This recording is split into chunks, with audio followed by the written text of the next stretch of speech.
할렐루야. 아멘. 징계. 하나님의 징계하심. 이 하나님의 징계하심을 저와 여러분은 겸허한 마음과 겸손한 자세로 받을 줄 알아야 합니다. 아멘. 나는 하나님의 징계하심에 늘 감사해 하고 있습니다. 왜냐하면 망함에 매라는 것과 알코올 중독의 징계가 없었다면 하나님을 만날 일도, 예수를 믿을 일도 없었던 불신앙, 불신 영혼이 없기 때문입니다. 지금도 만일 내가 하나님을 만나지 못했다면, 예수를 믿지 않았다면 내가 지금까지 살아있을까 하는 생각을 곧잘 하게 됩니다. 그 이유는 징계가 없었다면 나는 이미 죽었거나 노숙자로 살고 있거나 심각한 알코올 중독을 치유하거나 정신병원을 드나들고 있었을 것이 뻔하기 때문입니다. 하나님은 말 안 듣는 북이스라엘을 아수르라고 하는 징계의 몽둥이, 이 몽둥이로 징계하셨습니다. 하나님은 남유다를 바벨론이라고 하는 징계의 매를 사용하셔서 징계하셨습니다. 그러나 여러분, 그렇다고 해서 하나님은 한 번도 이스라엘을 버리신 적은 없습니다. 다만 징계만 있을 뿐임을 믿으시기 바랍니다. 택한 백성 이스라엘을 질투하리만치, 뭐하리만치? 질투하리만치 사랑하시는 하나님의 매라는 사실을 상기하게 되기를 주의 이름으로 축원을 드립니다. 그래서 저는 징계받음을 감사함으로 받고 있다고 늘 말씀을 드립니다. 우리는 이 징계를 고난과 연단 그리고 하나님의 훈련으로 적용하여 전할 때 듣게 되기를 부탁을 드립니다. 아멘. 여러분, 우리가 잊지 말아야 할 것은 이 모든 일은 하나님이 우리를 향한 사랑 때문임을 믿으라는 것입니다. 아멘. 여러분, 우리의 삶과 인생 자체가 고난의 연속입니다. 아멘. 고난 받으려고 태어난 것 같고, 고난 받으려고 살아가는 것과 살아가는 것 아니냐는 착각이 들 정도로 우리는 늘 고난 속에, 사건의 우겨쌈 속에, 해결 안 되는 문제 속에 허덕이며 살고 있다 볼 수가 있다는 것입니다. 하지만 세상과 우리는 이 고난이나 징계나 연단을 바라보는 시각은 분명 달라야 할 것입니다. 세상은 이 고난을 팔자로 보고 운명론에 젖어 살고 있습니다만, 우리네 기독교인들은 징계, 연단, 고난을 바라보는 시각은 저들 세상 사람들과는 그 기준과 태도가 달라야 되는데, 예수님도 이에 대해서 마태복음 5장 10절로부터 12절의 말씀을 통하여 우리에게 이렇게 권면합니다. 잘 들어보세요. 의를 위하여 박해를 받는 자는 복이 있나니 천국이 그들의 것이니라. 나로 말미암아 너희를 욕하고 박해하고 거짓으로 너희를 거슬러 그 모든 악한 말을 할 때에는 너희에게 뭐가 있다? 복이 있나니. 기뻐하고 즐거워하라. 하늘에서 너희의 상이 큽니다. 너희 전에 있던 선지자들도 이같이 박해하느니라. 이같이 박해를 받았느니라. 뭐 때문에 말씀을 전하다가, 뭐 때문에 의를 행하다가, 뭐 때문에 의롭게 살려고, 신앙 가지고 살려고, 믿음대로 살려고 살다 보니 그렇게 되었다. 이렇게 말씀하고 있음을 믿으시기 바랍니다. 그렇습니다, 여러분.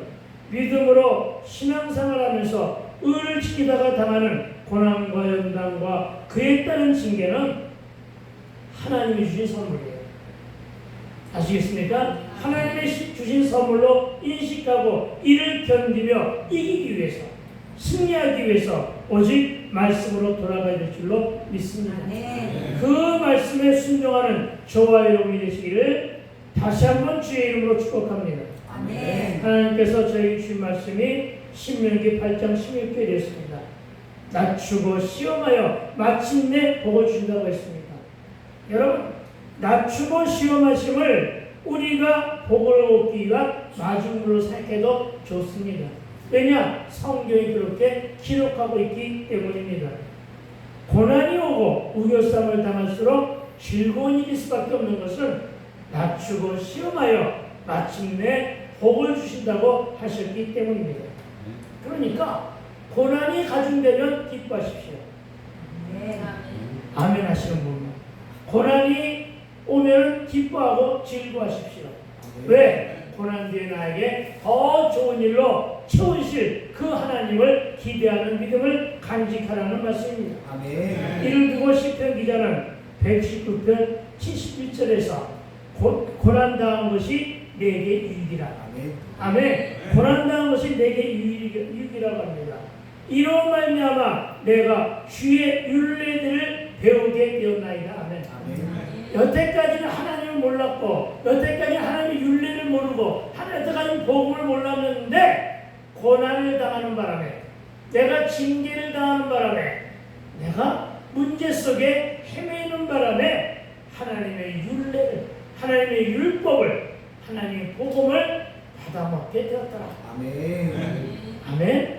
여러분 누가 그랬다고요? 시편 기자가 그렇게 고백했음을 믿으시기 바랍니다. 고난뿐인 우리의 인생에 고난은 늘상 우리에게 찾아오지만 이 또한 지나가리라. 아멘. 요즘엔 세상 사람들도 이 말을 많이 하더라마는 이 말은 본래 성경적인 말입니다. 고난이 우리에게 찾아오지만 이것 또한 지나가리라. 아멘. 그렇습니다. 이런 믿음의 결단으로 참고 견디면 고난은 위장된 하나님의 축복. 아멘. 뭐라고요? 위장된 하나님의 축복. 이 축복임을 깨닫게 되는데 그래서 고난은 축복이고 고통은 성숙으로 가는 진입이에요.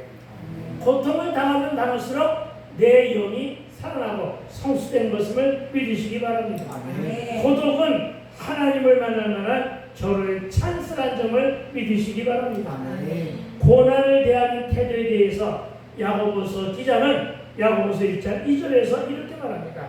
내 형제들아 너희가 여러 가지 시험을 당하거든 온전히 기쁘게 여기라 이렇게 권면하고 있습니다. 그리고 온전히 기쁘게 여길 수밖에 없는 이유가 있다고 합니다. 그 이유는 3절입니다. 뭐라고 하느냐? 이는 너희의 믿음이 시련을 만들어주고 그리고 그 시련이 나로 하여금 인내를 만들어내는 줄 너희가 알리라 이렇게 말하고 있습니다. 또한 4절은 인내를 온전히 이루라. 이는 너희로 온전하고 구비하여 조금 더 부족함이 없게 하려 함이라. 아멘. 그리 되면 이어지는 말씀 야고보서 1장 12절은 이렇게 기록으로 증거합니다. 시험을 참는 자는 뭐가 있다? 복이 있다. 항상 복과 연관되어 있음을 믿으시기 바랍니다. 뭘 참는 자는 시험을, 징계를, 연단을, 고난을 참는 자는 복이 있나니 이는 시련을 견뎌낸 자가 여러분 누가요? 고난의 시련을 견디며 이겨낸 자가 아멘? 주께서 자기를 사랑하는 자들에게 약속하십니다. 뭘 약속하셨는데요? 생명의 멸류관, 새 생명, 생명의 멸류관을 얻을 것이기 때문이라. 아멘.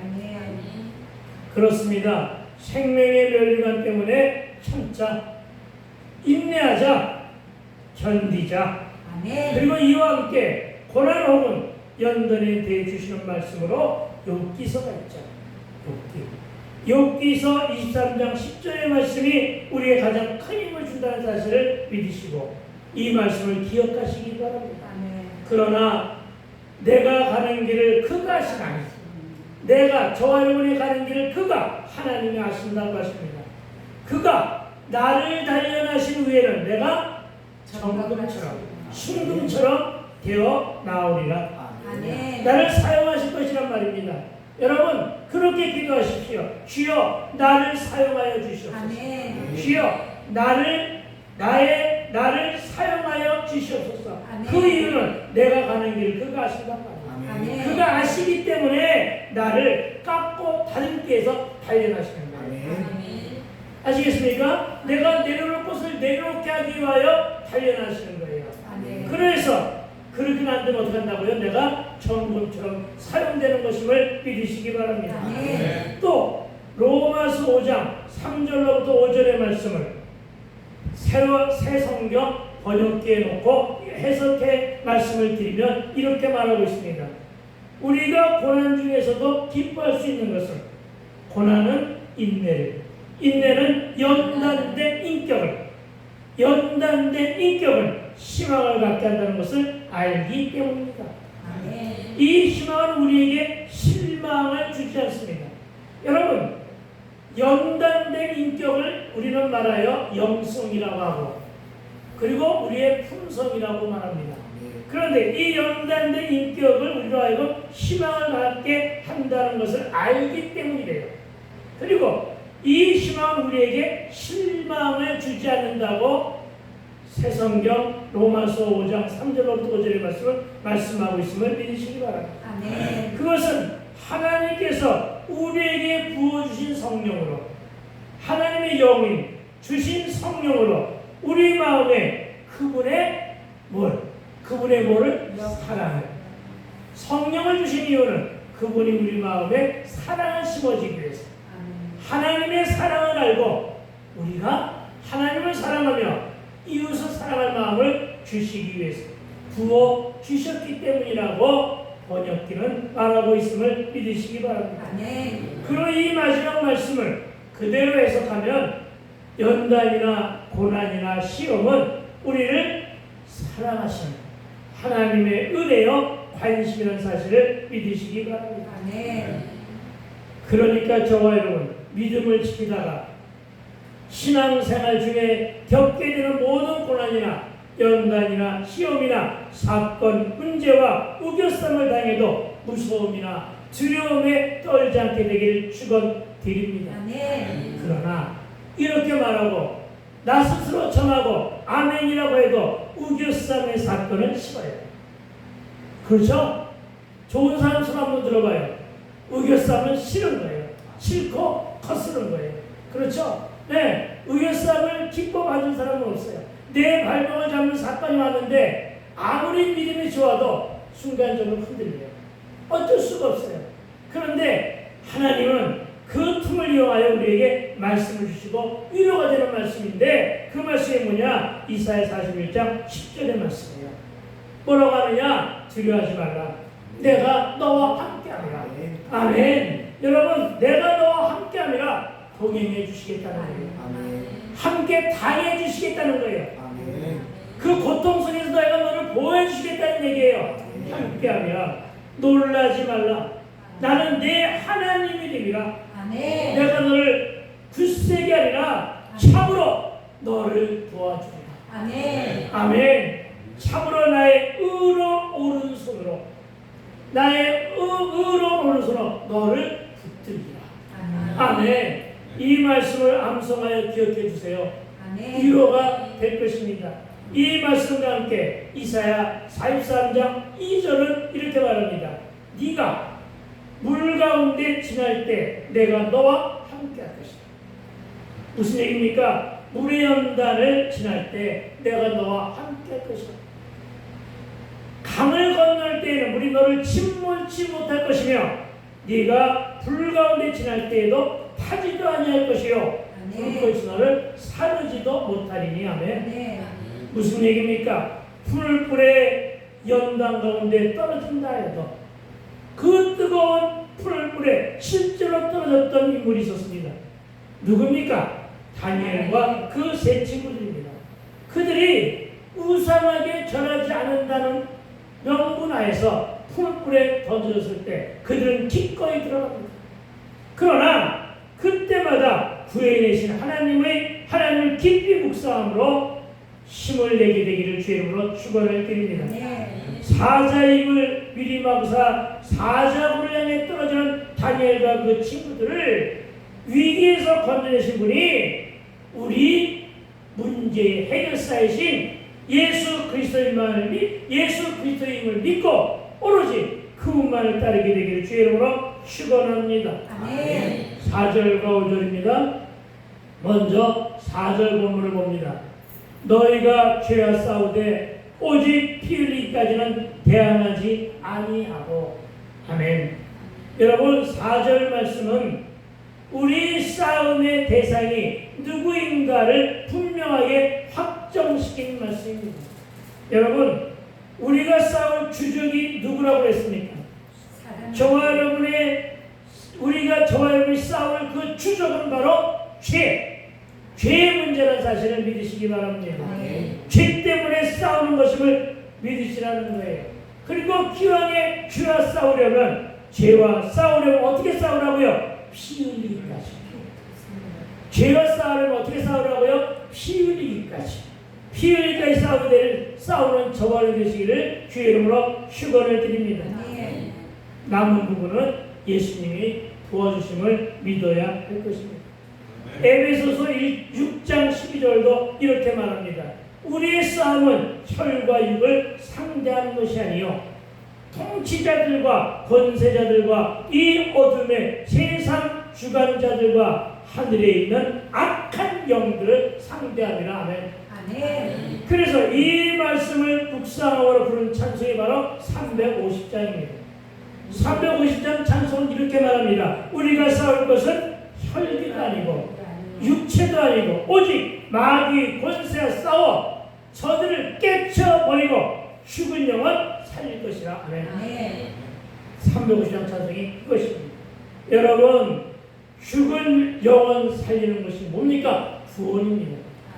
구원 때문에 죄의 문제와 피투성이가 되어 싸우라는 것임을 믿으시기 바랍니다. 피 흘리기까지라고 하는 말은 구원을 위해서는 처절함으로 영적 전쟁이 말하는 것이고 죽음을 각오하고 치열한 열정으로 싸울 때 승리함을 믿게 되길 주의 이름으로 다시 한번 축원을 드립니다.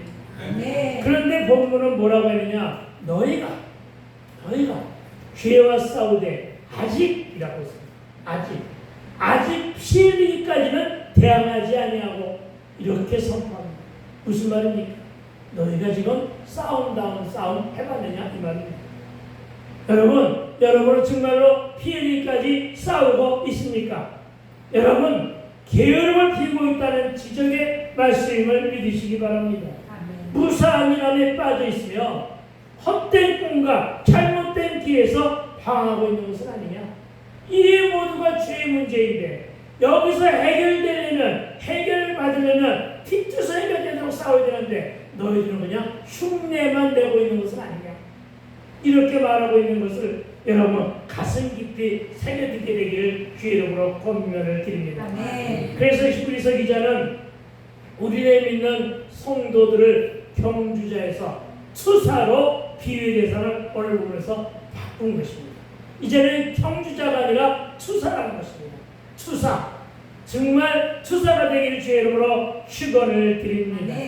본문에서는 투사인 성도가 상대방인 죄와 싸워야 되는데 전열을 가다듬기도 전에 전의를 상실하고 위축되어 후퇴하고 있음을 지적하면서 뭐라고 했습니까? 말씀의 전신갑주로 무장한 자 투사가 되라고 하는 것임을 믿으시기 바랍니다.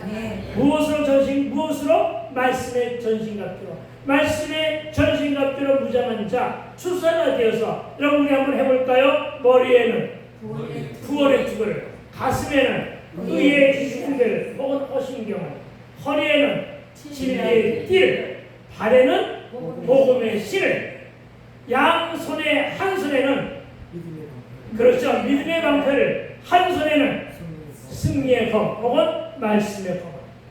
이게 투사입니다.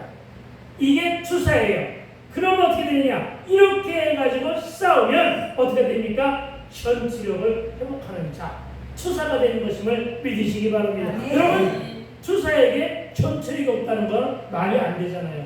여러분, 저와 여러분 오늘도 투사가 되어서 전투력을 회복한 주의 군사리가 되시기를 주의 이름으로 축원을 드립니다. 그런데 히브리서가 쓰여질 당시에나 지금 이 시대에도 영적 상도가 완전히 바닥이 난 상태임을 부짓고 있는 거예요. 너희들은 그렇게 싸우지 않잖아. 너희들은 피투성이로 싸우는 것이 아니라 흉내만 내잖아. 이렇게 말할 때 요한계시록은 이렇게 말합니다. 요한계시록 3장 16절은 내가 이같이 미지근하여 뜨겁지도 아니하고 차지도 아니하니 내 입에서 너를 토하여 내리라. 아멘. 무서운 얘기입니다, 여러분. 무슨 얘기입니까? 저와 여러분을 토하여 버린다. 촛대를 옮기겠다는 것입니다. 유럽에서, 이스라엘에서 유럽으로 간 촛대가 아시아로 분명히 왔습니다. 아시아의 어디? 극동방송 말고 극동아시아, 대한민국 이 나라에 왔단 말입니다. 그래서 이 나라에서 부흥의 불이 타올랐는데 영적인 이상도가 하늘을 쏟아놨는데 지금은 안 그렇다는 얘기잖아요. 그래서 다시금 경고하는 것은 너희의 촛대를 옮기리라. 여러분 경각심을 가지고 들어야 될 말이 촛대를 내 입에서 너를 토하여 버리라.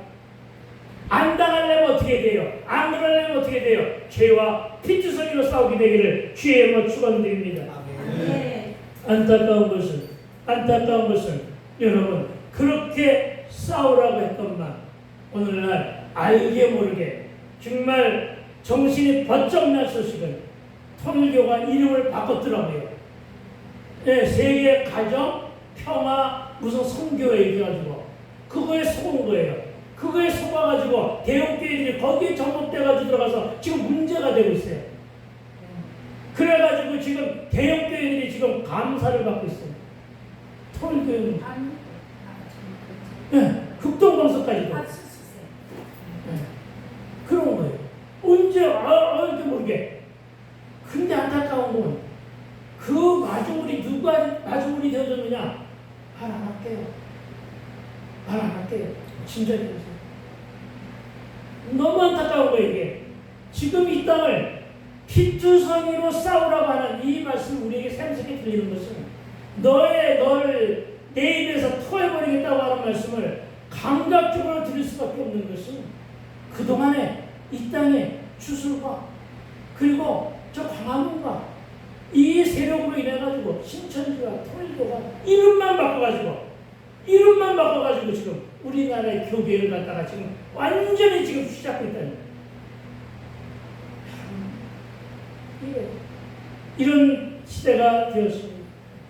저와 여러분 이 말을 가슴속에 새기기를 부탁을 드립니다. 나라와 민족을 위해서 기도하시기 바랍니다. 신정과 이 나라와 민족 물론 안보를 위해서 기도해야 되고 물론 정치와 경제를 위해서 기도해야 되고 물론 이 땅의 사회 문제 가지고 기도해야 되지만 영적인 세계를 위해서 기도하게 되기를 부탁을 드립니다. 기왕에 죄와 싸울 것이면 미지근하지 말고 미지근하게 싸우기 때문이에요. 뜨겁게 열정 그득히 붓고 피리까지 싸우게 되길 주의 이름으로 축원드립니다. 5절입니다. 또 아들들에게 권하시는 것 같이 너에게 권면하신 말씀도 잊었도다. 일렀으되 내 아들아 주의 징계하심을 경히 여기지 말라. 그에게 꾸짖음을 받을 때에 낙심하지 말라. 아멘. 매를 때려도 낙심하지 말라. 징계를 받아도 낙심하지 말라. 여러분 저와 여러분에게 5절 말씀은 권면하신 말씀도 잊었도더라고 강한 경고의 메시지를 날리고 있습니다. 그리고 이 말씀은 의의 싸움에서 후퇴하고 있는 자들을 향한 예수님의 책망이십니다. 당시 시부리인들은 핍박자들을 향해 대항하여 치열하게 싸울 의지가 없을 뿐만 아니라 징계를 통해서도 권면하시는 하나님의 말씀을 잊었도다. 아멘. 여러분 저는 우리의 신앙생활을 영적인 권투와 비교할 때가 있습니다. 권투 경기 임하는 선수는 어떡합니까? 혹독하게 먼저 자신을 단련합니다. 그렇죠? 줄넘기 수백 번 하고 샌드백 치고 달리기 하며 자기 몸을 단련합니다. 저와 여러분은 어떻게 합니까? 신앙생활 어떻게 하고 있습니까? 격렬하게 상대를 공격하는 것처럼 우리 또한 내 스스로를 단련시키게 되는 것임을 믿으시기 바랍니다. 징계를 통해 나 자신을 연단하십시오. 훈련을 통해 나 자신을 연단하십시오. 시험을 통해 나 자신, 나 김현경의 목사도 들어가지만 여러분도 함께 여기에 해당되는 것임을 믿으시기 바랍니다. 단련하십시오. 영적인 전쟁은 투사는 영적인 권투처럼 권소처럼 쌓여야 되는 것임을 믿으시기 바랍니다. 아멘. 예수님의 십자가에서 피 흘리기까지 인내하며 싸우신 것처럼 우리도 피 흘리기까지 치열하게 죄와 싸우는 것은 당연합니다. 무엇을 위해서요? 의의 멸류관을 위해서입니다. 아멘. 누구를 위해서 싸우라고요? 여러분, 누구를 위해서 싸울 것입니까? 나를 위해서요? 개인을 위해서요? 아니요. 착하지 않게 되기를 부탁을 드립니다. 여러분, 오로지 오늘날 나를 위해 싸우는 자들이 아닌 타협하는, 나를 위해 싸우는 자들은 다 타협하게 되어 있습니다. 타협하지 마시고 여러분, 예수를 위해서, 아멘. 예수를 위해 싸워주시게 되기를 부탁을 드립니다. 아멘. 예수를 위해 싸우는 것이 뭐냐? 십자가의 연합입니다. 아멘. 예수를 위해 싸우는 것이 뭐냐? 십자가의 동참입니다.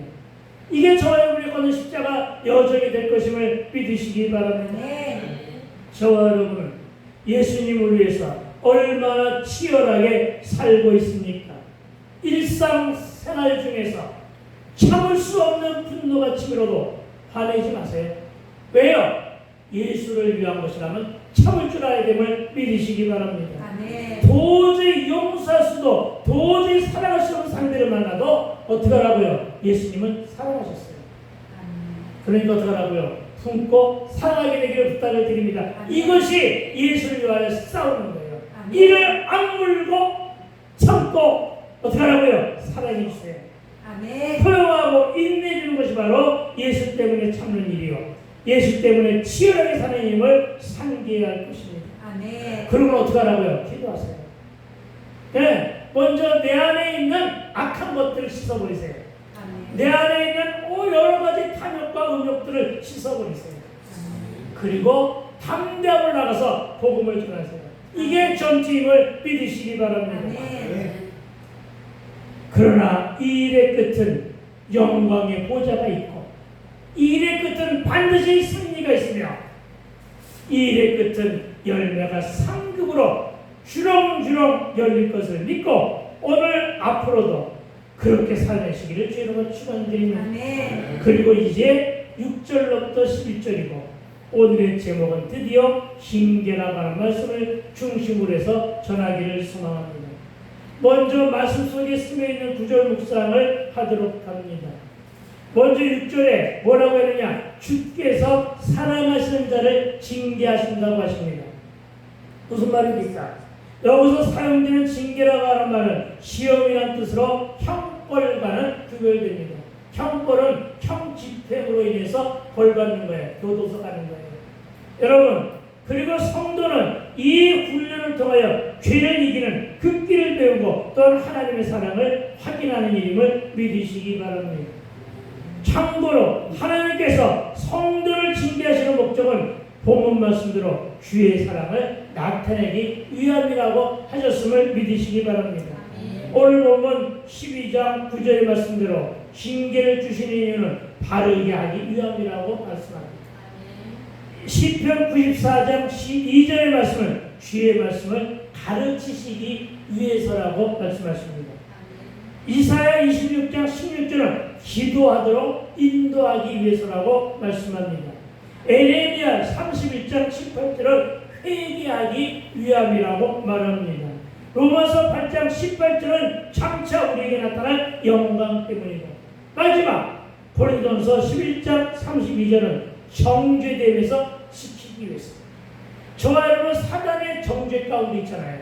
그러니까 그 정죄 가운데서 지켜내기 위해서 징계하심을 믿게 되기를 주의 이름으로 축원을 드립니다. 아멘. 그리고 7절에 너희가 참음은 징계를 받기 위함이라. 아멘. 우리가 이 말씀을 잘 들어야 되는데, 여러분, 성도인 우리가 인내하는 것은, 성도인 우리가 인내하는 목적은 훈련을 받기 위한 사실을 잊지 말아야 할 것입니다. 즉 인내는 훈련이다. 다시 한번 따라합시다. 인내는 훈련이다. 인내는 훈련이다. 아멘. 즉 환난과 핍박 중에 좌절하고 포기하면 하나님께서 가르치시고자 하는 보다 큰 깨달음을 얻을 수가 없습니다. 아멘. 그래서 참고 인내할 수밖에 없는 것임을 믿으시기 바랍니다. 아멘. 징계를 달게 받으라. 아멘. 왜냐하면 왜 징계를 달게 받으냐? 징계는 씁니다. 쓴 징계를 달게 받으라고요. 왜요? 입에 쓴 약은 몸에도 좋아요. 그렇죠? 이 말을 영어로 생각하면 쓰디 쓴 징계를 받으면 내 몸에 좋은 거예요. 내 영적인 상태에 좋은 것임을 믿으시기 바랍니다. 나와 여러분을 온전케 하기 위한 하나님의 사랑이 징계 속에 담겨 있음을 믿게 되길 주의 이름으로 축원을 드립니다. 그리고 다음 구절로 하나님이 아들과 같이 너희를 대우하시나니. 아멘.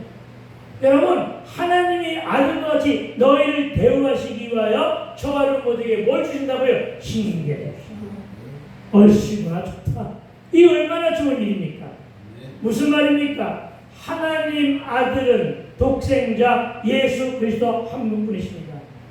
그런데 로마서 8장 14절은 양자의 영을 받은 상속자라고 우리 모두를 정의했습니다. 믿는 자 모두를 양자의 영을 받은 상속자예요. 입양되었다는 거예요. 저와 여러분은 하나님께로 입양되었다는 거예요. 즉 성도들은 독생자이신 그리스도 같은 대우를 받고 그런 대우를 하신다는 것인데, 왜요?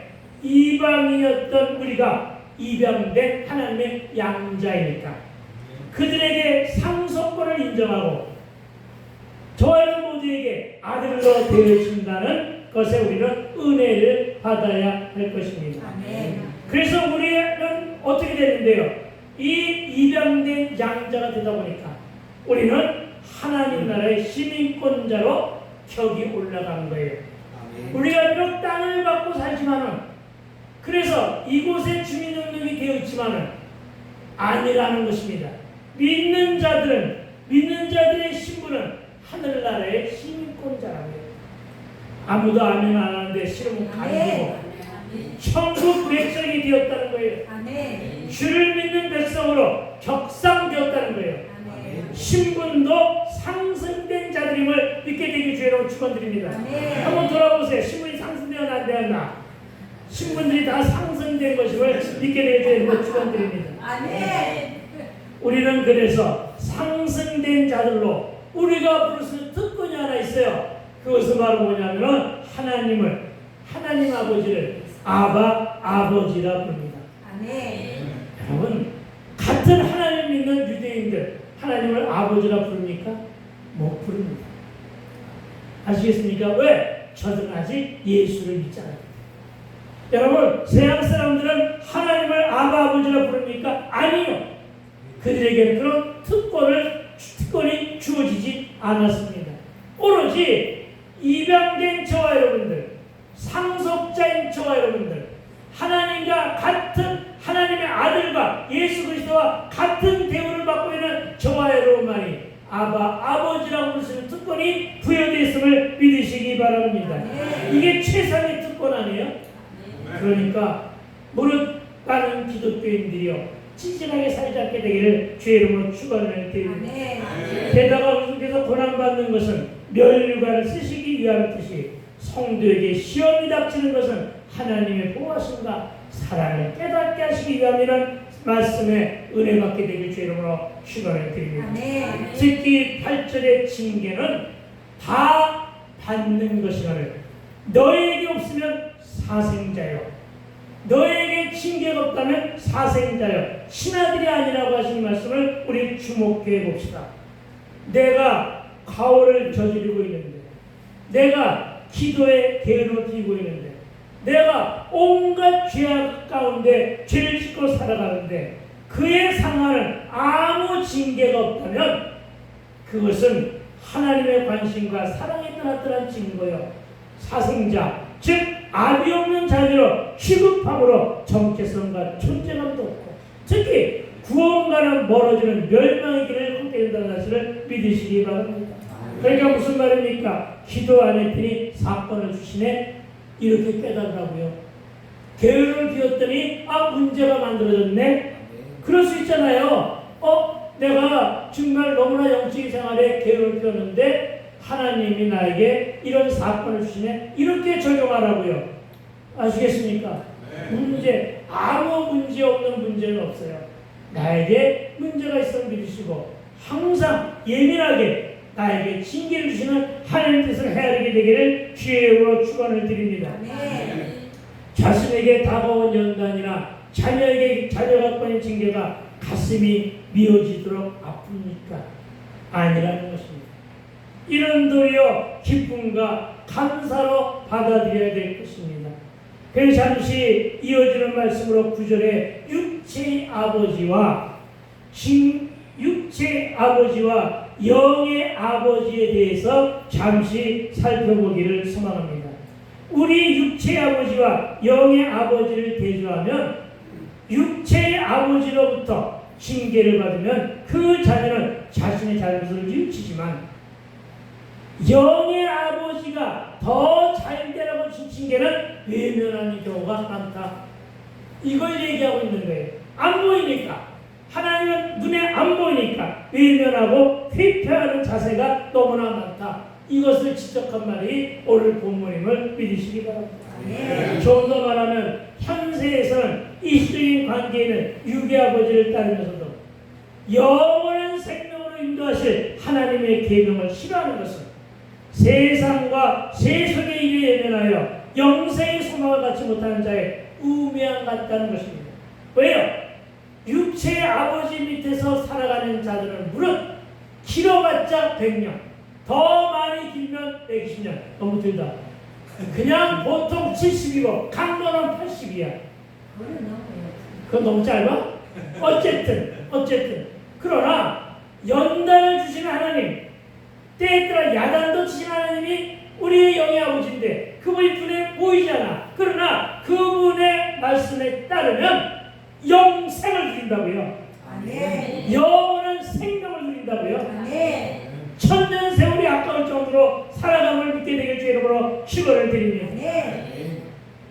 또 한 구절 10절은 육신의 아버지는 그들의 뜻과 그들의 생각과 그들의 방식으로 우리를 키워왔으나 오직 하나님은 우리의 유익을 위하여 그의 거룩하심에 참여하게 하시느니라. 아멘. 여러분, 무슨 말입니까? 거룩하게 살라고 하는 것입니다. 거룩하게 살라고 하는 것은 우리에게 유익이라는 것을 가르치고 있음을 믿으시기 바랍니다. 그러나 육신의 아버지가 주는 징계는 일시적이며 세속적이지만 하나님의 징계는 영원하며 이 징계의 은혜는 주님의 거룩하심, 하나님의 영광에 참여하는 일임을 믿으시기 바랍니다. 아니, 기도할 때마다 거룩을 찾잖아요. 기도할 때마다 하나님께 드릴 영광을 찾잖아요. 그러니까 어떡하라고요? 이것은 징계를 참을 때, 징계를 인내할 때, 징계에 순종할 때 만들어지는 것임을 믿으시기 바랍니다. 즉 징계의 목적은 베드로후서 1장 16절에 기록되었을 때 내가 거룩하니 너희도 거룩할지어다. 아멘. 여러분, 거룩은 구별의 뜻을 가지고 있습니다. 거룩이 뭐라고요? 구별. 세상이나 세속적인 것과 구별된 삶을 살라는 것입니다. 세상 사람과 구별된 삶을 사는 그리스도의 분별이 바로 구별임을 믿으시기 바랍니다. 그게 거룩이에요. 거룩에 동참하라는 말은 죄악된 세상과 구별되어 하나님과 하나 된 삶, 오직 하나님의 뜻을 쫓아 살아가는 삶을 말하는데 이것이 바로 우리의 인생에 있어서 가장 거룩한 삶이라는 사실을 믿으시고 이것을 달리 표현하면 신앙 성숙입니다. 왜 신앙 성숙이라고 말했느냐? 거룩은 신앙 성숙이에요. 왜요? 왜냐하면 한꺼번에 되지를 않기 때문입니다. 징계가 거듭해지면서 성숙되는 것임을 믿으시기 바랍니다. 연단이 거듭되면서 성숙되는 것임을 믿으시기 바랍니다. 따라해볼까요? 징계는 거룩한 삶과 성숙의 마중물이다. 아멘. 저와 여러분, 하나님의 징계로 우리의 삶의 방식을 거룩으로 변화시키는 저와 여러분 되시기를 주의 이름으로 축원드립니다. 이제 마지막 본문 12장 11절의 살펴를 보면서 정리합니다. 12절 말씀을 봅니다. 무릇 징계가 당시에는 즐거워 보이지 않고 슬퍼 보이나 후에 그로 말미암아 연단받은 자들은 의와 평강의 열매를 맺느니라. 아멘. 11절 본문은 징계의 특성 중 하나로 징계받는 자는 슬퍼 보일 뿐만 아니라 고통스러워 보인다고 말하고 있습니다. 사실이잖아요. 그쵸? 사실이잖아요. 네. 하지만 그 결과가 평강이신데 잠깐 동안의 징계를 인내할 수 없으랴. 하나님의 사랑을 안다면, 진정 나아가는 길, 그가 하시는 것을 분명히 믿는다면 당연한 것으로 단결하다. 다시 말해 고난과 연단으로 맷집을 키우고 영적인 야성을 기르며 주를 향한 전투력을 회복하라. 아멘. 그렇습니다. 이 일이 바로 하나님 원하시는 징계의 목적이요, 징계를 허락하시는 성도에 대한 하나님 되심을 믿게 되길 주의 이름으로 축원을 드립니다. 이제 결론은 소망하여 내리는 결론을 말하면서 소망하며 내리는 결론은 징계에는 하나님께서 아버지로서 우리를 자녀 삼기 위함이다. 꼭 기억하십시오. 하나님의 징계는 하나님의 관심이요 하나님 아버지의 사랑이기에 달게 받으며 감사로 받으라는 것입니다. 여러분 무슨 말인지 귀를 열고 귀인 자가 되어 잘 알게 되기를 부탁을 드립니다. 천하보다 더 귀한 영혼은 여러분이 해당됩니다. 우리의 자녀들도 여기에 해당됩니다. 그런데 그들을 믿는 자녀로 자녀 삼아주기 위한 연단도 징계도 하겠다는 것입니다. 이유는 사랑 때문이라고 합니다. 아버지가 사랑하는 자녀를 위해 훈련을 훈계하듯이 하나님도 우리의 유익과 성숙을 위해 징계하고 훈련하십니다. 징계를 통해 더 좋은 것을 주시고 더 많은 것을 주시기 위해 우리를 큰 그릇 되도록 징계도 책망도 연단도 허락하신다는 말씀을 믿으시기 바랍니다. 남의 자녀에게는 그렇게 하지 않습니다. 하나님은 우리를 자녀로 삼고 사랑하고 계시기 때문임을 믿으시기 바랍니다. 여러분 하나님이 나만 가지고 그러는 것 같습니까? 하나님이 나에게만 사건을 주는 것 같습니까? 여러분 그렇게 생각할 때마다 이렇게 생각하십시오. 하나님 나를 특별히 사랑하는가 보다. 아멘. 나는 나는 다른 사람과 더 많은 가중한 연단이 있어. 원망하지 마세요. 슬퍼하지 마세요. 하나님 나를 특별히 사랑하시는가 보다. 그렇게 하나님과 항상 언제나 그 사랑은 변개치 아니하시고 늘 언제나 항상 우리와 가까이 계심을 믿으시기 바랍니다. 하나님의 징계는 미움이 아니고 미움이 아니고 사랑의 표시입니다. 우리로 하여금 하나님의 거룩한 성품에 참여하여 의와 평강의 열매를 맺게 하시라는 연단의 과정임을 믿으시기 바랍니다. 따라서 우리는 하나님의 징계를 받을 때 낙심하거나 가벼이 여기서도 안 될 것이며 오히려 기뻐하며 하나님께 더 복종이 됨을 믿으시기 바랍니다. 하나님이 요즘에 내게 허락하신 훈련은 무엇입니까? 사건의 우겨싸움은 잠시입니다. 하지만 아무리 믿음이 견고한 것처럼 보여도 우겨싸움의 사건과 문제를 만나면 당할 수밖에 없고 견디기도 힘들며 어쩌나 하고 염려의심에 빠지기도 합니다. 그러나 곧이어 힘을 냅시다. 염려는 근심을 걸 보지만 기도는 응답을 잉태하기 때문입니다. 그리고 또한 지나간다는 것입니다. 고난을 하나님의 징계요 연단이요 훈련을 알고 견딜 수 있는 것은 바로 욥이 고난 중에도 욥기 23장 10절의 말씀으로 고백한 것처럼 그러나 내가 가는 길을 그가 하시나니 그가 나를 단련하신 후에는 내가 순금같이 되어 나오리라.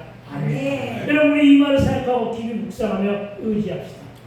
그리고 우리가 이 시간에 기도하기를 소망하는데 350장 찬송 부르고 그리고 찬송 부를 때 1절과 4절 부르고 1절하고 4절까지를 그냥 틀어놓으면 되겠죠. 그 부를 때까지 삼창하며 기도하기를 부탁드립니다. 350장